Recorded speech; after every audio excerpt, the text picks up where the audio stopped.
Hi, I'm Patricia Allingham Carlson, and this is my video of how I painted Monarch with Milkweed. We had taken a road trip to Valley Forge National Park. The monuments and the beauty there and the story of the wartime were quite moving. And yet I was intrigued by the gardens. There was a beautiful milkweed plant, and it had the friendliest monarch butterfly on it that I'd ever seen. This butterfly allowed me to get quite close and take a lot of pictures. This was the pose I chose from all of my photos, and I decided to paint it. I hope you'll enjoy it. Give it a thumbs up. And now let's paint. I began with a sketch of the butterfly because it was the most complicated thing in the whole composition. After I sketched it out, I decided I should do some masking because the butterfly has a lot of whites in his wings, and I didn't want to accidentally cover them. I prepare my paintbrush by getting it wet with water and then thoroughly soaking it with ivory soap,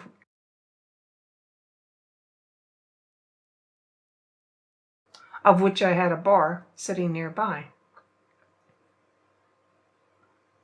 I apply the masking fluid with this slightly damp, soapy brush in the hopes that all the masking fluid will come off of the brush.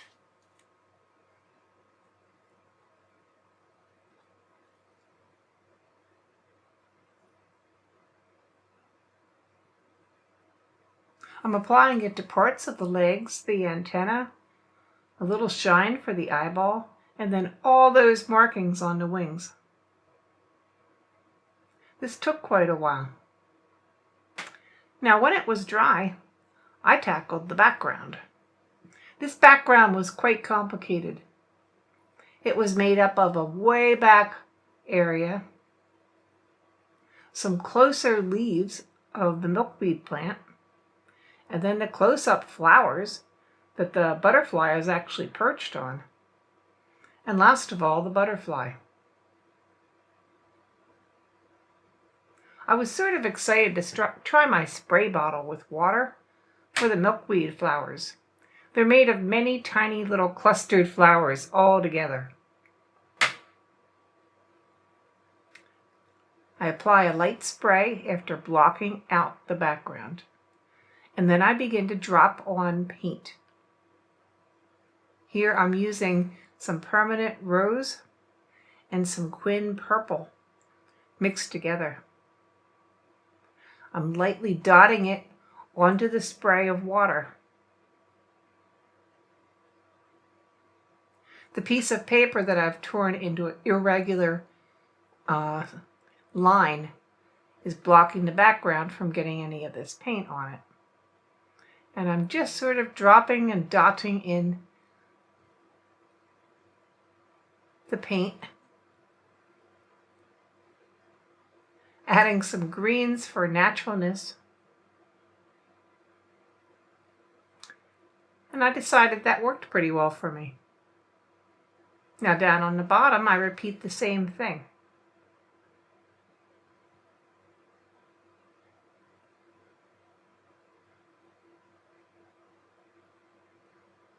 You could see why I would not want pink on this monarch butterfly.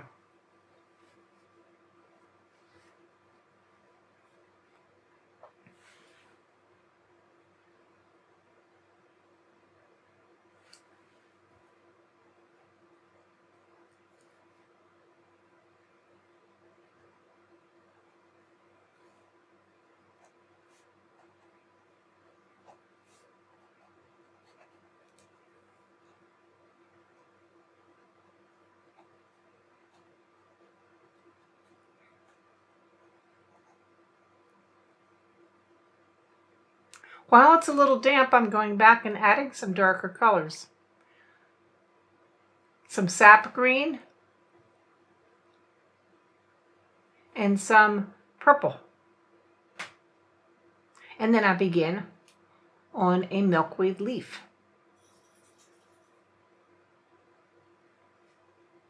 Since this leaf is sort of in a primary focus place, I decide I should paint the veins on it and give it some detail. So I begin the leaf by painting the veins. And then I repeat with a second leaf.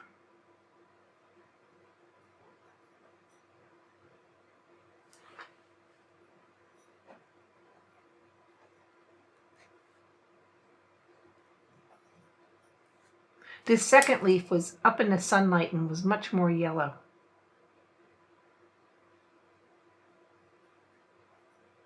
After getting this set up,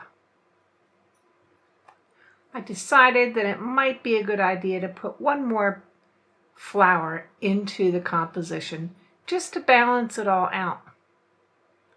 And I decided to make this one a little softer focus, showing that it was a little further back in the picture plane.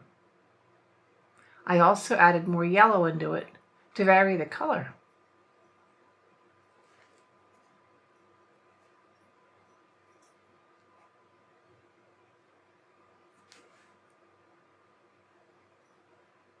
I'm being careful not to let this run into the leaf or the butterfly.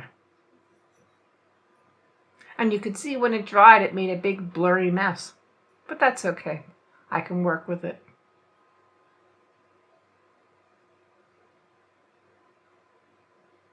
What was going on next was that behind the butterfly and the milkweed flower was some big tall trees off in the distance and very blurry, with a little bit of some sky showing through. So I begin with the blue sky that's showing through. And then I'll layer in some indigo mixed with some hooker green dark.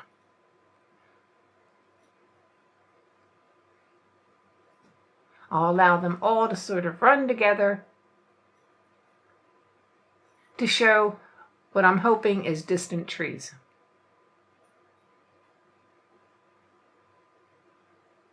I'm also painting around the irregular milkweed flower.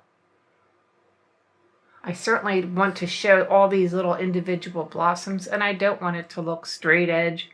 I want it to look natural. There'll be more work on this, believe me. This painting turned into a lot of work. But what a challenge. So I enjoyed it.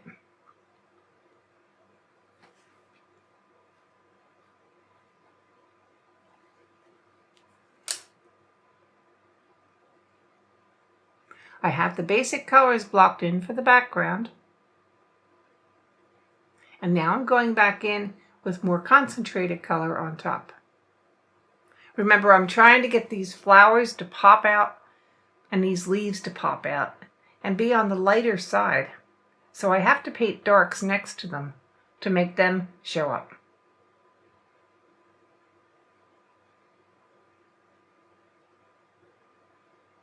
Since the watercolor is wet on wet, it does fade as it dries, and I go back many times to add more layers.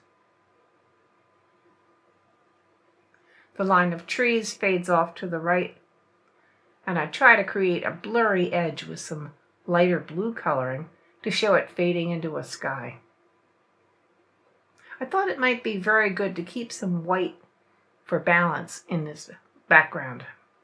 So that's what I'm trying to do on the top right. And I continue to develop the colors by dropping different areas of color, letting it mix right on the paper.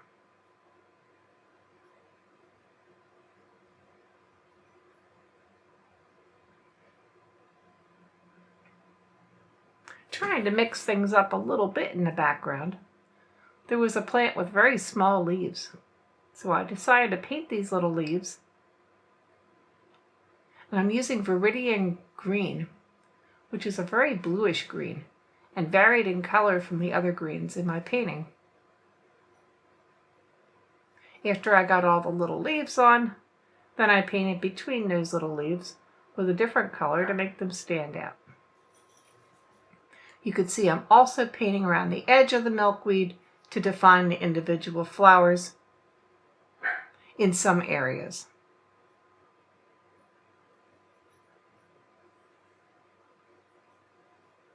With the background off to a good start, I began to paint in on the monarch butterfly wing. There's some subtle coloring going on here.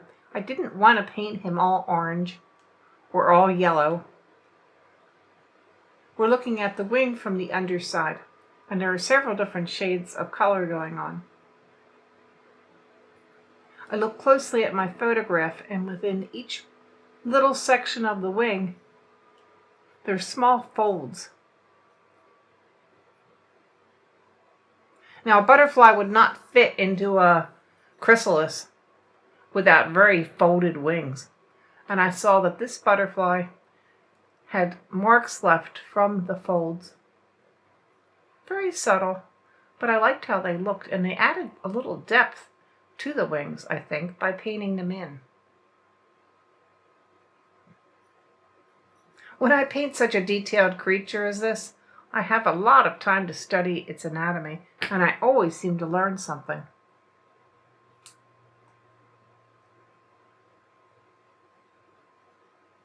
Here I'm starting out with a wash of yellow ochre and chrome orange with a lot of water added.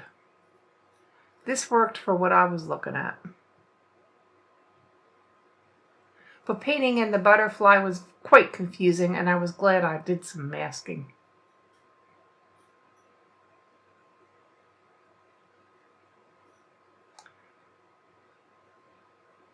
Going back to the background, I decided that pink flower was too large, so I am painting right over top of it with some colors to make it smaller and less dominant in the painting.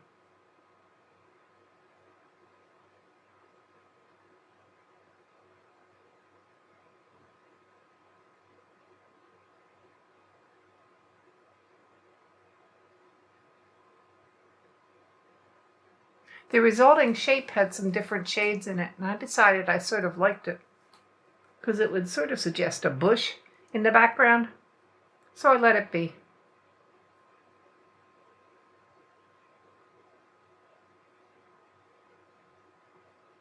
My next challenge involved detailing the milkweed. So I first began to outline small individual blossoms in this clustered plant. Milkweed is made up of many small flowers. If you ever get a chance to smell a milkweed, do so. They smell very, very nice fragrance. So I am sort of outlining individual flowers and making petals.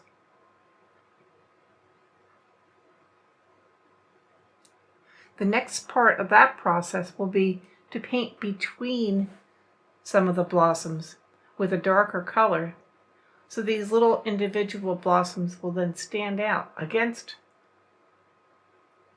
the rest of the cluster.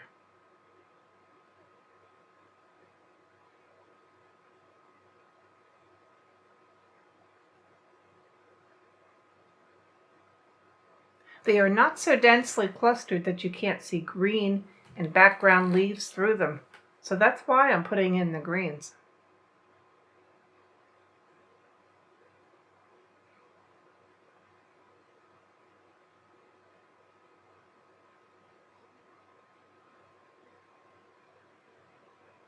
This took quite a while, but I was fairly satisfied with how this technique worked to paint clustered flowers, outlining the petals and then painting between each individual little flower.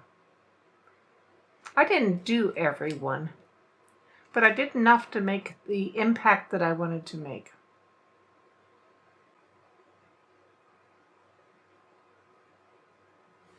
I am taking a lot more time on the top clustered bloom, because this is the bloom that I imagine to be the closest to the foreground of my painting. I've detailed the middle bloom the least, the one on the bottom the second most, but the one on the top is right where the butterfly has landed and is currently feeding, so I needed to make it more detailed.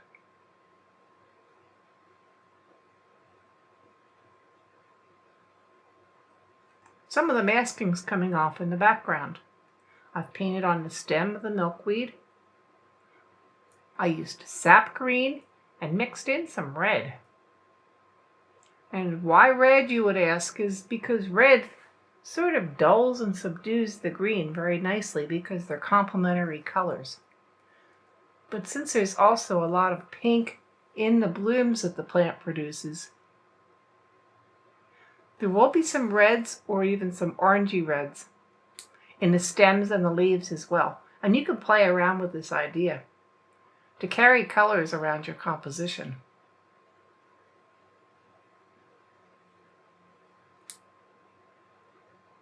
I'm detailing the leaf on the right. And it's funny, as I was working with it, I ended up making it look sort of like a seed pod. But I figured that was okay. A milkweed seed pod would certainly be a valid part of the painting as well. First I use some hooker green dark, then I use sap green, and next I bring in a little bit of orange.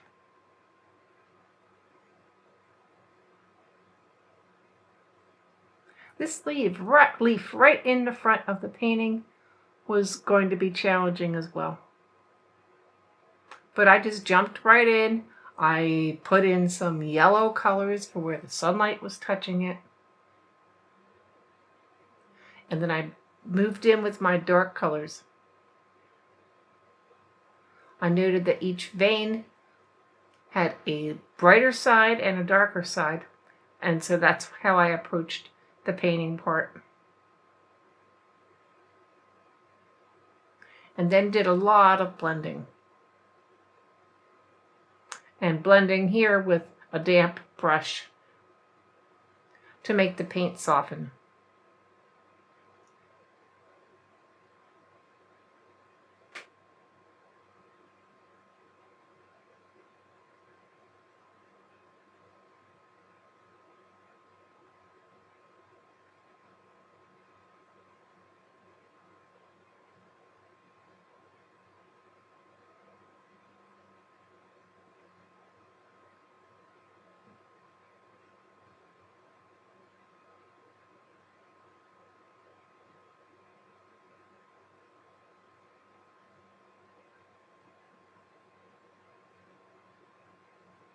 Under the butterfly wing overlap would be the darker area.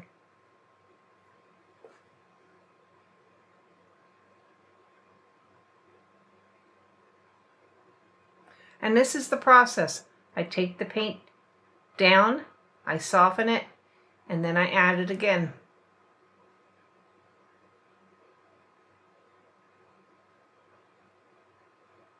I build up my background colors and paint around all the little leaves in that one area right next to the milkweed leaf in the foreground. And I set up a different texture, and I think that made it interesting.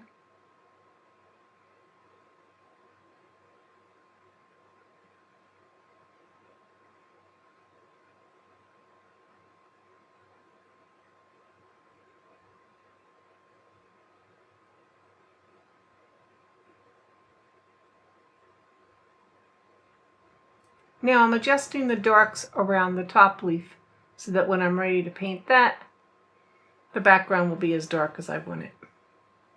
And I'm adding the darks onto the foreground leaf.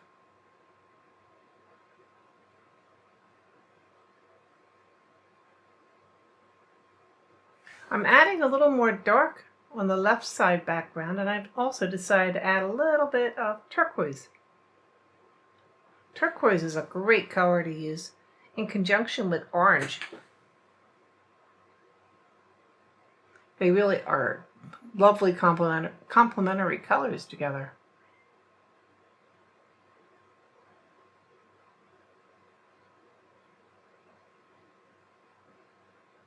And then I darken the background on the other side a little bit more too.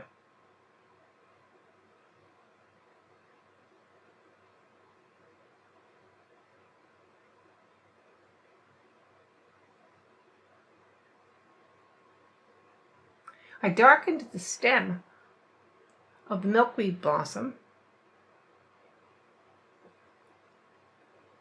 and then later decided it was too stark. So I ended up taking off a lot of that dark and making it more subdued.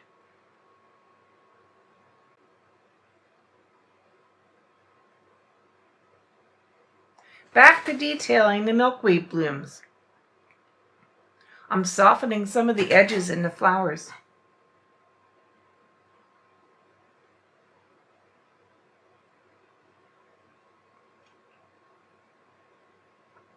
I'm outlining a few more petals, adding just a bit more detail. I spent a lot of time on those flowers, let me tell you.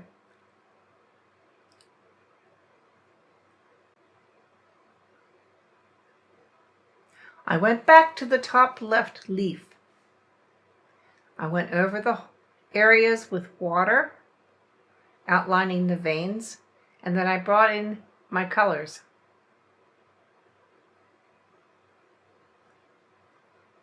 I'm keeping the edge separated a little bit because there was another unique structure on the edge, and I decided I was going to paint that in.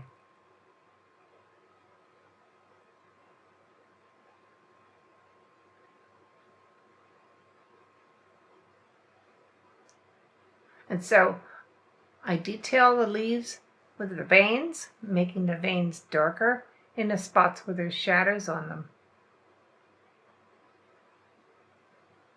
And then soften it with water.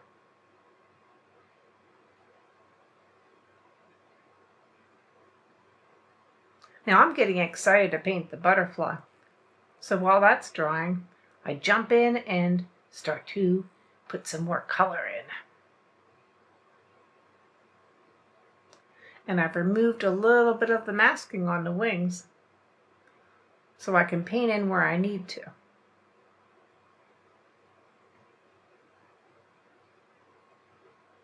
The front area of the wing toward the sunlight is the most golden and yellow.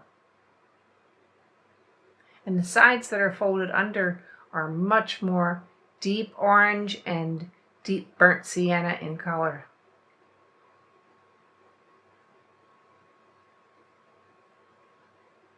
I'm putting down some bright colors, but they will need more glazing layers. This will start it out. And I start to enhance and show those folds in the wings in the little individual section.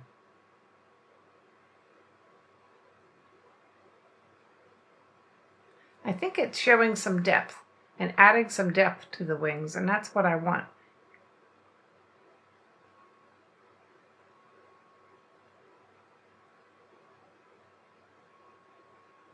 Because the monarch is the star of the show in this painting.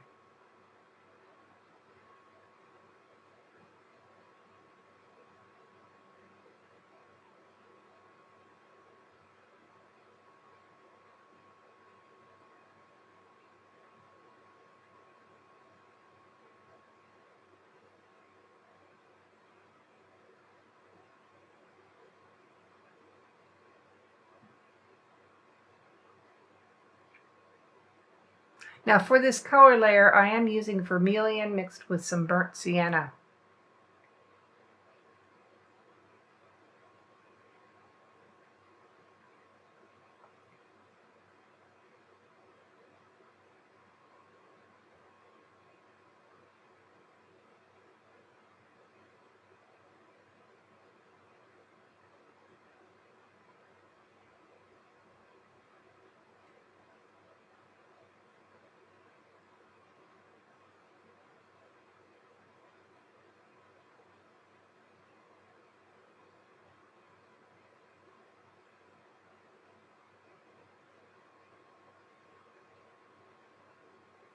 And next I tackle the body of the butterfly.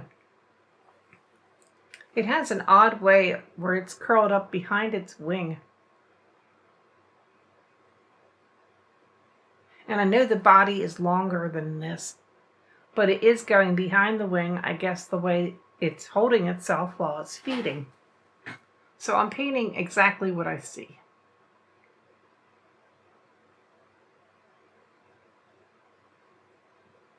I'm trying not to use black, but rather to mix some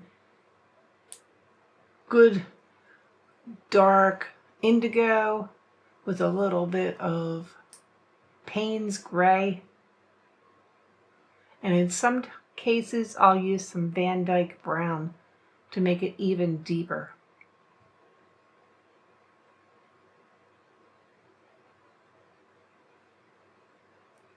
And then I take this same color and begin to show the veins between the wings. And I have to be very careful at this point because they don't want to be crooked and they don't want to be bent and they don't want to be overly wide. They need to be delicate. Now some areas of the veins are wider than others, but that will be intentional when I paint it, hopefully.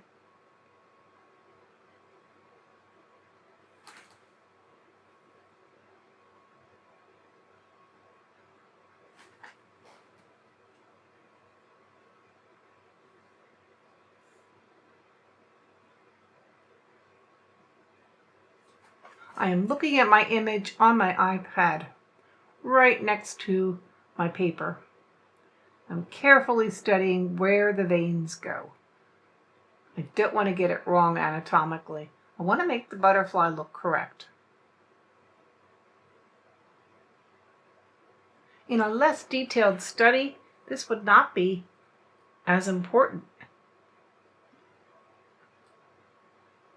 And people can paint a butterfly any way they look good to them, or depending on what you wish to convey. This is what I was trying to convey, was a somewhat realistic butterfly, just like what I was looking at that day at Valley Forge Park. And the freshness and the beauty of this gorgeous creature.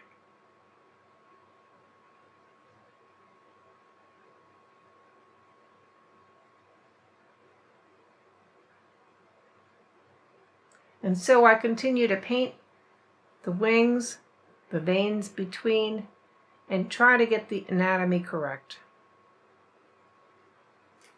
Having marked in where all the veins are and the structure on the wings of the butterfly, I'm now moving on to the edges of the wings. You could see where what I've already painted is drying and fading into a rather boring shade of gray, which means I'm going to need some more glazing layers. And what's going on so nice and dark is not staying dark, because that's the nature of watercolor.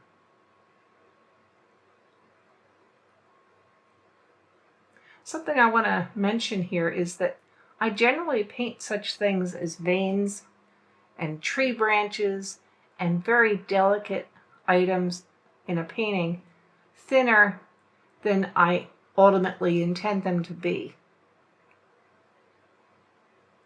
And my reasoning is you can always make things thicker or wider, but it's much, much harder to make them thinner once you've gotten them too wide.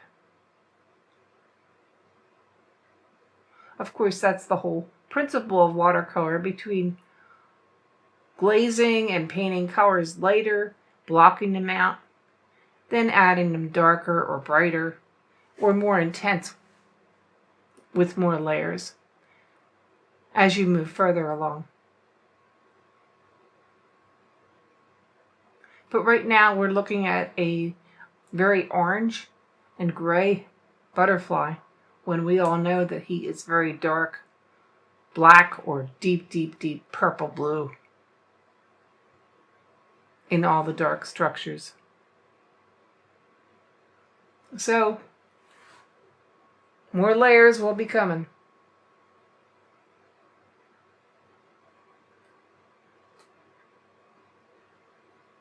Now I'm painting in the front stem in the foreground. And I'm using primarily sap green and a little bit of burnt sienna mixed in.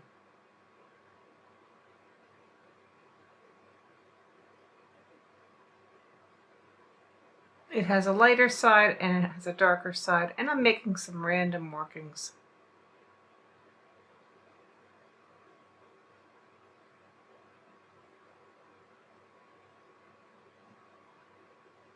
After I've lightened the top part stem, I give it a couple pivotal shadows and leave it alone. And then I'm going back to the leaf underneath the butterfly's wing to deepen that.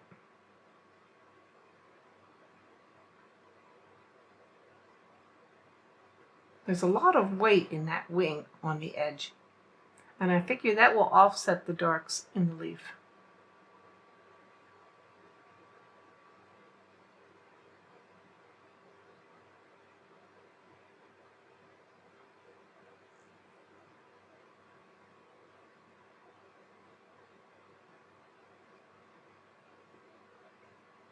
Going back to the wings and the body of the butterfly, I'm adding a second glazing layer to deepen the colors.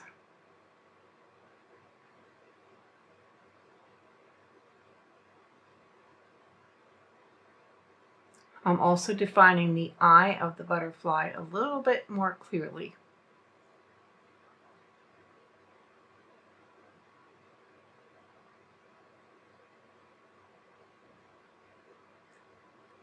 And it really is going to look nicer with these darker colors in the veins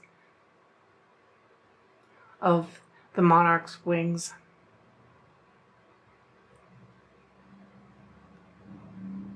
I'm doing a lot of dipping into the paint to refresh my supply, so I don't just keep spreading it so thin that it fades again. And here I'm widening some of the veins where they appear wider in the anatomy of the butterfly's wing.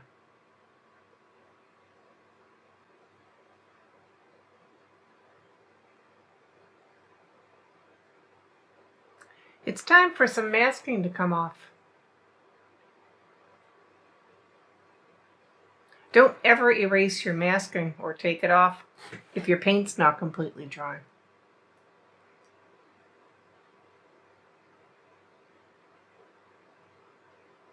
But boy, did I overmask on those bottoms of the wings. They're going to take a lot of work to get all those little white dots correct.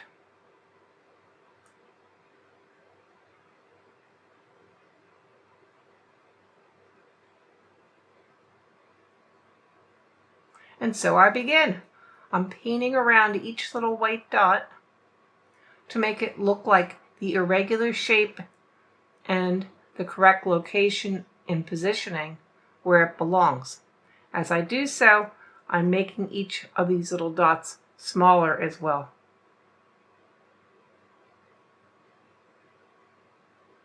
I'm literally looking at the butterfly's wing image, section by section, to try to get these spots correct, because I think they'll look better if they are. Did I mess some up? Yeah. And I figured, okay, there's slight deviations in nature, and I can go with the flow on that.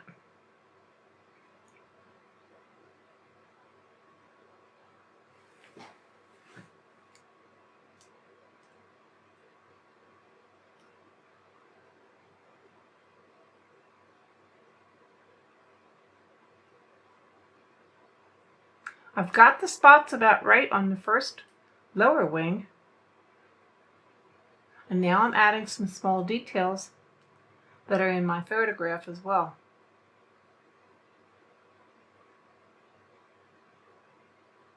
I'm deciding where to put the proboscis, which is how the butterfly feeds, how much linear work I want to do on the antennas, and how much shine I would like to have on them to help them stand out a little bit against the background.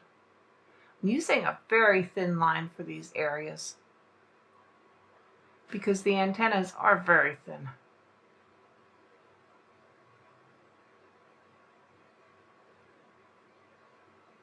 The legs are a little bit thicker and more cumbersome, but at the same time I do not want to over detail the legs and make them too important in the painting, because they remind us that this is an insect, and insects are a little bit leggy, and if I made them big and fat and ugly, then it might creep people out when they look at the painting.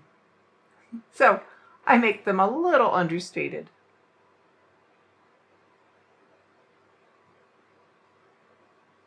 In fact, I'm not even clearly showing all of the legs. Insects have 6 legs, I believe.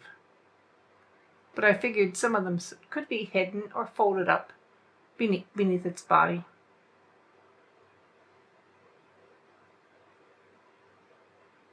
And going back to the wing, I'm adding yet another glazed layer of darkness to make this dark really stand out.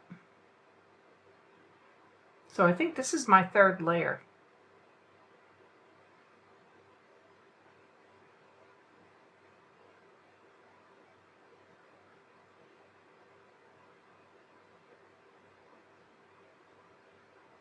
The last step of this painting will be to shade the wings.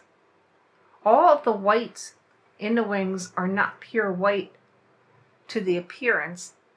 They have shadows on them, where they move back away from sunlight, where the one wing is folded over another. They will cast shadows. So I will be subduing some of these whites as they curve around the insect's body and move away from the sunlight. I'll be using a mixture of Payne's gray and a little bit of blue.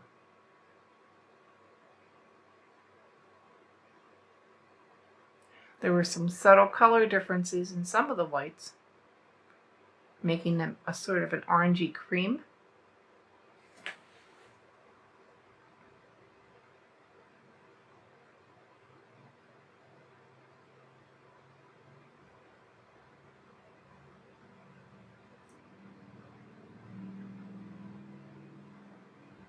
And something else I'll be doing will be softening these black areas against the brighter colors, because a butterfly's wings are actually made of thousands of tiny scales. Like a fish's scales, but much, much, much, much smaller. So the edges and distinctions between the darks and the lights are subtle and can be a little softer. If you look at them up really close, you'll see what I mean. So this is my very subtle adjustment as I reach toward the end of this painting. I'm signing it, and it is done. I hope you enjoyed this long video of how I painted Monarch with milkweed. I learned a lot by doing it. It took a lot of patience, and there were many different layers of background. It was a fun challenge. I have to admit, I broke the challenge up by painting a small painting in between, but it sort of refreshed me and allowed me to go on with this one. If you like it, I hope you'll give it a thumbs up, subscribe, ring the bell so you don't miss any future videos.